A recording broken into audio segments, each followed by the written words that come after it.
দিনে নিশাই চামগুৰি গেন্ধালী কেঁকুৰাচুক আদৰ্শ গাঁৱত বন্য হস্তীয়ে চলাইছে উপদ্ৰৱ। গেন্ধালীৰ এখন ৰিজাৰ্ভত অৱস্থান কৰিছে 7জনীয়া বন্য হস্তীৰ জাকে। খাদ্যৰ সন্ধানত বনৰীয়া হাতীকেইটা ৰিজাৰ্ভৰ পৰা গধূলি হ'লেই ওলাই আহি অঞ্চলটোত মুক্ত বিচৰণ কৰে।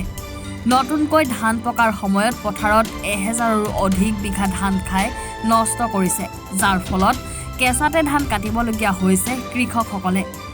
নিশাৰ ভাগত বন্য হস্তীয়ে উপদ্ৰৱ চলোৱাৰ আশংকাত এতিয়া চিন্তিত কৃষক ৰাইজ।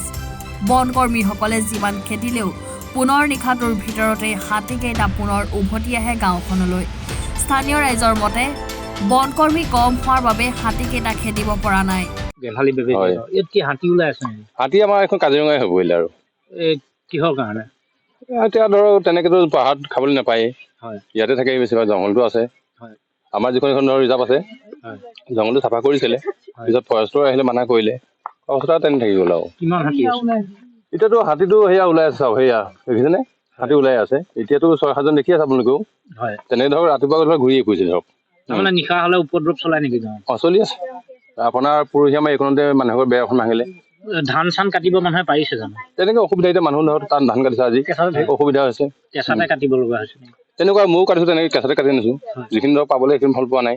বন্য হস্তীৰ কাৰণে পহৰা দিব লগা হৈছে নেকি? পহৰা দিছে, সেইখন জেগাতে আপোনাৰ তেওঁলোকে হেৰি কৰি লৈছে, টঙি বনাই দিছে। ফৰেষ্টাৰ আহে নে নাই? ফৰেষ্টৰ আহে, পাক এটা মাৰি যায়। কিন্তু হাতীকেইটা খেদিব পৰা নাই নেকি? খেদিবলৈ মানে আমাৰ এইখন যিখন অৰণ্য, এইখন আপোনাৰ কাজিৰঙা তেহলে জেগা আৰু ইয়াত থাকেই তাৰমানে? থাকেই। ইয়াৰ পৰা বিভিন্ন চালে জানি ইয়াৰ পৰাই মানে গোটেই আপোনাৰ কেঁকুৰাচুক, শিঙীয়া, আপোনাৰ এই চাইডলৈকে মানে গোটেই এই চনটো মানে ঘূৰি ফুৰে গোটেইখন। বনকৰ্মীৰ যথেষ্ট অভাৱ আছে নেকি? বনকৰ্মী নাই নেকি? অভাৱ মানে তেওঁলোকৰ এখন গাড়ী আহে প্ৰায়ভাগ, সেইখনে পেজনি মাৰি ফুৰে। ৰাতিটো দুবাৰ এবাৰ এনেকৈ পাওঁ, তেনেকৈ ইমান দিনে ৰাতিটো নহয় আৰু দুই এপাক পাক এটাত মাৰে মানে। আৰু তেওঁলোকে কিমান কি কৰিব। চামগুৰিৰ পৰা বিদ্যুৎ বৰা ৰিপৰ্ট, এনি ভাৰত 24।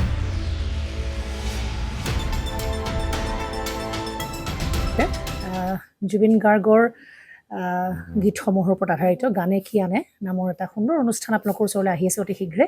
অহা 15 আগষ্টৰ পৰা ধেমাজিৰ পৰা প্ৰথম অডিশ্যন আৰম্ভ হ'ব, আৰু সেই অডিশ্যনৰ যোগেদি বিভিন্ন কণ্ঠশিল্পীসকলে, যিসকলে এই অনুষ্ঠানত যোগদান কৰিব বিচাৰে, তেওঁলোকে এই অডিশ্যনৰ যোগেদি আগবাঢ়ি আহক। আৰু জুবিন গাৰ্গৰ বহুত ভাল লগা গান আমি সদায় শুনি আহোঁ, আৰু আপোনালোকৰ যদি ভাল লগা গান থাকে, জুবিন গাৰ্গৰ আপোনালোকে গাই ভাল পায়, তেন্তে অডিশ্যনত যোগদান কৰক। মোৰ ফালৰ পৰা আন্তৰিক শুভকামনা থাকিল এই সম্পূৰ্ণ অনুষ্ঠানটোলৈ।